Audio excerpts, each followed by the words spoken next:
लेकिन एक जो बड़ा मुद्दा जिस पर बहुत लोग बात करने को तैयार नहीं हैं, वो मैं मुद्दा उठाना चाहती हूँ कन्हैया कुमार से। वो ये है कि जिस तरह से जो छात्र नेता हैं और खासकर छात्र हैं जो नेता भी नहीं हैं, उनमें बहुत ज़्यादा हाई प्रोफाइल नेता भी नहीं रहे, उनको किस तरह से यूएपीए के तहत, अनलॉफुल एक्टिविटीज़ प्रिवेंशन एक्ट के तहत, जो आतंकवादियों पर या आतंकवाद के निरोध के लिए जो कानून बना है वो छात्रों पर लग रहा है, उसको लेकर आखिर क्यों तमाम लोकतांत्रिक संस्थाएं वो क्यों खामोश हैं, क्यों विपक्ष खामोश है? क्या इन छात्रों की जगह, असली जगह जेल ही है? कन्हैया, कैसे देख रहे हैं आप इसको? देखिए, एक तो ये जो परिस्थिति आज हमारे सामने पैदा हुई है, मैं भाजपा के एक बड़े नेता का एक आर्टिकल पढ़ रहा था। क्या ऑडिसिटी है उसको देखिए। उन्होंने कहा कि विपक्ष को इस दौर में किस तरीके से अपनी भूमिका निभानी चाहिए। सत्ता पक्ष का एक आदमी आर्टिकल लिख रहा है कि विपक्ष को उसकी अपनी कैसी भूमिका निभानी चाहिए। बार बार ये कहा जाता है कि इस दौर में राजनीति नहीं होनी चाहिए। हम भी इस बात से एक हद तक सहमत हैं कि जब देश में कोई बहुत बड़ा संकट हो तो पार्टीजन पॉलिटिक्स नहीं होना चाहिए। पूरे देश को इकट्ठा होकर के उस समस्या से लड़ने की कोशिश करनी चाहिए। लेकिन आप देखेंगे कि कोरोना महामारी जो ही आया, जो ही इस देश में लॉकडाउन लगा, तो सबसे पहले बदले की राजनीति की शुरुआत सत्ता पक्ष के द्वारा की गई। पुराने मामलों को निकाल करके न सिर्फ स्टूडेंट लीडर को बल्कि मानव अधिकार के जो कार्यकर्ता हैं, जो बुद्धिजीवी हैं, पत्रकार हैं, किसी भी चीज़ का रिपोर्टिंग करने के चलते न सिर्फ उनका न्यूज़ पोर्टल बंद किया गया बल्कि उनके ऊपर सेडिशन जैसे केस किए गए। अब ये बात अपने आप में जो है आज स्पष्ट हो चुकी है।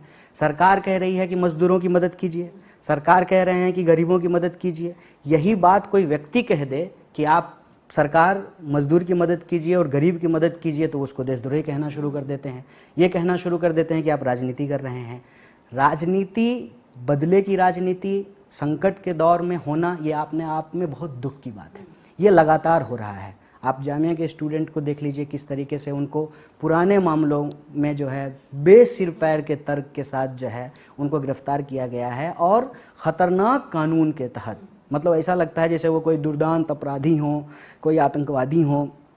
इस तरीके का एक्ट लगा करके, सेडिशन एक्ट के तहत जो है पत्रकारों को जो है बुक किया गया है। मैं स्पेसिफिकली छात्र नेताओं पे आना चाहती हूँ और खासकर उन पर जो कि सीएए एनआरसी के प्रोटेस्ट, जो माना गया कि भारत में शायद बहुत सारे सालों में एक लोकतंत्र का जो जश्न जिसे कहते हैं, जिसमें लोकतंत्र अपनी पूरी पोटेंशियल के साथ सड़कों पर नजर आया कि अगर नागरिक है, उसे किसी बात से समस्या है और खासकर इतनी बुनियादी समस्या जो कि उसके सिटीजनशिप राइट्स को लेकर है, उनमें सामने आया। उनमें खासकर इंडियन एक्सप्रेस की मैं रिपोर्ट पढ़ रही थी कि न सिर्फ कि वो 6 लोग जिनको कि लॉकडाउन के अंदर उनके ऊपर यूएपीए का चार्ज लगाया गया, उनमें से आपके करीबी उमर खालिद भी शामिल हैं जो जेएनयू में आपके साथ रहे। इसके अलावा मीरान हैदर और सफूरा जरगर, 3 महीने की प्रेग्नेंट ये लड़की जो कि कोऑर्डिनेटर थी, ऐसा बताया जाता है, या एक शामिल थी, एक हिस्सा थी एंटी-सीए एनआरसी प्रोटेस्ट का, उसको भी जेल में बंद किया गया है। इसमें जामिया कोऑर्डिनेशन कमेटी, पीएफआई, आयसा और जामिया और जेएनयू के दर्जन भर से ज्यादा ऐसे छात्र हैं जिन पर पुलिस की नजर है। उनमें से एक चंदन कुमार ने इस बात को बाकायदा बोला है कि उसको दिल्ली पुलिस की जो स्पेशल ब्रांच है उसने बुलाने की कोशिश की। उसने कहा कि वो वीडियो कॉन्फ्रेंसिंग के जरिए पेश होना चाहता है, उसको इस बात के लिए इजाजत नहीं मिली। देखिए, ये एक तो जब हम लोग मजदूर, इकोनॉमी और कोरोना संकट उस पर चर्चा कर रहे थे, उस दौरान मैं एक बार बार बार बोलने की कोशिश कर रहा था। साइंटिफिक टेम्पर, मजदूर होने का कॉन्शियसनेस, ये सब चीज़ सिखाता कौन है? यूनिवर्सिटी सिखाती है। इसीलिए आप देखेंगे कि हर बार सरकार के निशाने पे देश के विश्वविद्यालय रहते हैं। ये विश्वविद्यालय निशाने पे क्यों रहते हैं? इसका सबसे बड़ा उदाहरण मैं अपना स्वयं आपको बताता हूँ। अगर मैं जेएनयू में नहीं पढ़ा होता तो मैं भी इन्हीं प्रवासी मजदूरों के साथ झोला लेकर के उन्हीं पटरियों पे, उन्हीं सड़कों के किनारे चलते हुए अपने गांव पहुंचने की जद्दोजहद कर रहा होता। यही हकीकत है कि इस देश में एक बड़ी आबादी जो इस देश की शहरों को बनाया है, सड़कों को बनाया है, वो जो आबादी है, उस आबादी के बारे में लोग सोच ना सकें, उनके हक और अधिकार की बात ना कर सकें। और ऐसा करते हुए विश्वविद्यालय पहले पाए गए हैं, सीए एनआरसी के दौरान भी पाए गए हैं। तो सरकार को लगता है कि ये जो कोरोना महामारी है, ये जो संकट है, एक बड़ा सवाल सरकार के ऊपर खड़ा हो सकता है। ये सवाल कौन खड़ा करेगा? ये सवाल खड़ा करेंगे ये जो लोकतंत्र के भीतर किसी पार्टी के द्वारा खड़ा किए गए विपक्ष नहीं है, ये डिसेंट के फॉर्म में एक विपक्ष के रूप में आज खड़ा हुए हैं। ये अगर बाहर रहेंगे तो स्वाभाविक रूप से सरकार से जब सीए एनआरसी पे सवाल कर रहे थे तो वो कोरोना पे भी सवाल करेंगे। वो ये सवाल भी करेंगे कि संबित पात्रा घर में बैठ करके मास्क सिल रहे हैं जबकि वो डॉक्टर हैं। अभी उनको जा करके हॉस्पिटल में लोगों का इलाज करने में मदद करना चाहिए। वो हर दिन टीवी पे बैठ करके बिना सिर पैर की बात करके सरकार को कुतर्क से जो है सही साबित करने की कोशिश करते हुए नजर आते हैं। दूसरे डॉक्टर हैं डॉक्टर कफील, जो जेलों में बंद पड़े हुए हैं, जो अलग अलग समस्याओं के दौरान, चाहे बिहार में बाढ़ आई हो, चाहे बिहार में चमकी बुखार आया हो, वो खड़ा होकर के लोगों की मदद कर रहे थे।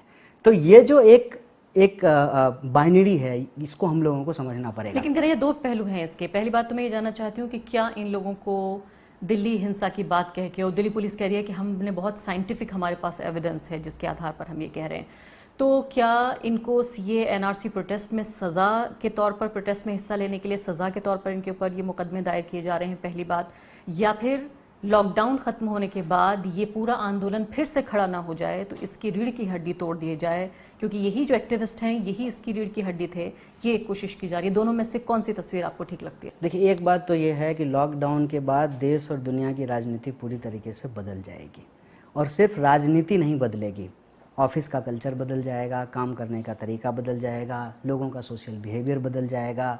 और मुझे तो एक बात जो बार बार लग रही है, जो इस दौरान बहुत सारे लोगों के द्वारा नहीं बोली जा रही है, मुझे तो लगता है कि हमारे देश में मानसिक तनाव जो है एक सबसे बड़ा महामारी का रूप धारण करने जा रहा है। एक बहुत बड़ी समस्या जो है ये, चूँकि 45 साल में सबसे ज़्यादा बेरोजगारी देश में पहले से थी, इकॉनमी का जिस तरीके से आज दिवाला निकला है, जिस तरीके से लोगों के काम धंधे बंद हुए हैं, मुझे लगता है कि मानसिक तनाव जो है बहुत बड़ी समस्या बनने जा रही है। तो आगे लॉकडाउन के बाद क्या होगा, फिर से प्रोटेस्ट खड़ा हो जाएगा, मुझे ये संभावना थोड़ी छीन लगती है।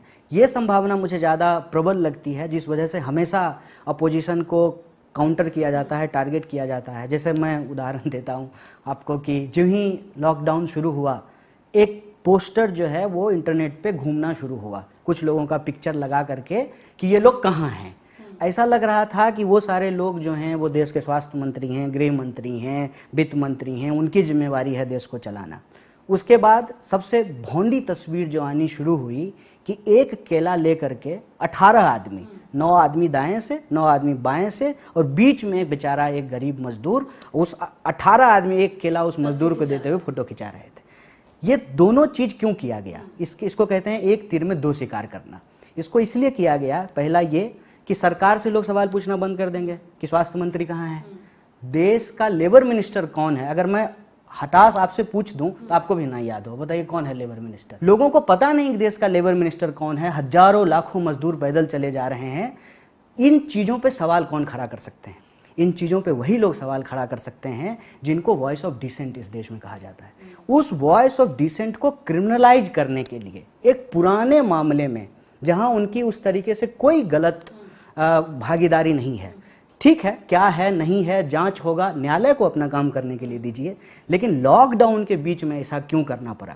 जब आप कह रहे हैं कि जेल से कैदियों को छोड़ना पड़ रहा है, काहे भाई कि जेल में कोरोना ना फैल जाए, और अंडर ट्रायल्स को रिहा किया जा रहा है, न सिर्फ कि भारत में पूरी दुनिया में रिहा किया गया। और यहाँ आप जबरदस्ती पकड़ के लोगों को, जो बीमार लोग हैं उनको पकड़ के जो है आप जेल में बंद कर रहे हैं। नहीं कन्हैया, एक बहुत साफ सवाल ये भी पूछना चाहती हूँ कि जिन एक्टिविस्ट को पकड़ा गया है उनमें 90% जो है वो मुस्लिम हैं, और इन मुस्लिम एक्टिविस्टों पे इल्ज़ाम ये लगाया जा रहा है कि ये दिल्ली हिंसा में शामिल रहे, इसकी वजह से इनके ऊपर यूएपीए के तहत इनके ऊपर जांच। ये दिल्ली बेस्ड हुआ है, ये दिल्ली बेस्ड हुआ है। लेकिन अगर मैं आपको दूसरे शहरों की बात करूं या दूसरे केस की बात करूं, आपके ही जो बिल्कुल मतलब सिद्धार्थ वरदराजन, हाँ, उनके ऊपर केस कर दिया गया यूपी में, ठीक किया गया। लेकिन मैं इसको इसलिए जोड़ना चाहती हूँ इससे कि इन एक्टिविस्ट को पकड़ा गया दिल्ली हिंसा के आरोप में, कि दिल्ली हिंसा में ये दिल्ली में रह रहे एक्टिविस्ट, इनको हम पूछताछ कर रहे हैं या इनके ऊपर इसका आरोप है। और आप ये देखिए कि दिल्ली हिंसा में मारे गए जो ज्यादातर लोग हैं, मोर देन 80% लोग, ये हम कह रहे हैं कि ये छोटे जगह तक हुआ है। हाँ, आप जो बात कह रहे हैं वो बिल्कुल ठीक है, उस बात से मैं इनकार नहीं कर रहा हूँ कि विक्टिम भी उसी कम्युनिटी से आ रहा है और जो उसका परपेट्रेटर है, जो आरोपी है, वो भी उसी कम्युनिटी से। ये वही से टैक्टिस है ना जो मैं कह रहा था आपको, कि एक तीर से दो शिकार हो जाएगा। स्वास्थ्य मंत्री लूडो खेल रहे हैं, इस पे कोई सवाल भी नहीं पूछेगा और विपक्ष इस पे सवाल खड़ा करे उससे पहले उसको बदनाम भी कर दिया जाएगा। तो यही पॉलिसी दिल्ली में अपनाई गई है कि अब कौन जो है वो पता नहीं, एक मिनिस्टर साहब, चीफ मिनिस्टर साहब के बेटे हैं यहाँ पे, या जो हमारे वित्त राज्य मंत्री हैं, या जो वो एक मिश्रा जी हैं, तो उन लोगों के ऊपर कोई कार्रवाई नहीं हुई, तो उनको बचा भी लिए। दिल्ली दंगा के पूरे मामले से उनको बचा भी लिया और जो लोग बोल रहे थे उनको फंसा भी दिया। तो एक तीर से दो शिकार हो गया। मैं कह रहा हूँ लेकिन ये सिर्फ दिल्ली में नहीं हुआ है, ये पूरे देश में हुआ है। मैं अगर बेगूसराय का एग्जाम्पल लूँ तो 2 कस्टोडियल डेथ का मामला है। एक लड़के का जो है इंटर कास्ट मैरिज का मामला था, उसको पुलिस पकड़ करके ले गई। पुलिस में उस थाने में कस्टडी में जो है उसकी लाश पंखे से लटकी हुई मिली। ये अपने आप में एक बहुत बड़ा सवाल खड़ा करता है। फिर दूसरा लड़का जो इस मामले को उठाया उसको भी पुलिस पकड़ करके ले गई और ये कहा जाता है कि उसके साथ मारपीट हुई और फिर इलाज के दौरान जो है उसकी मौत हो गई।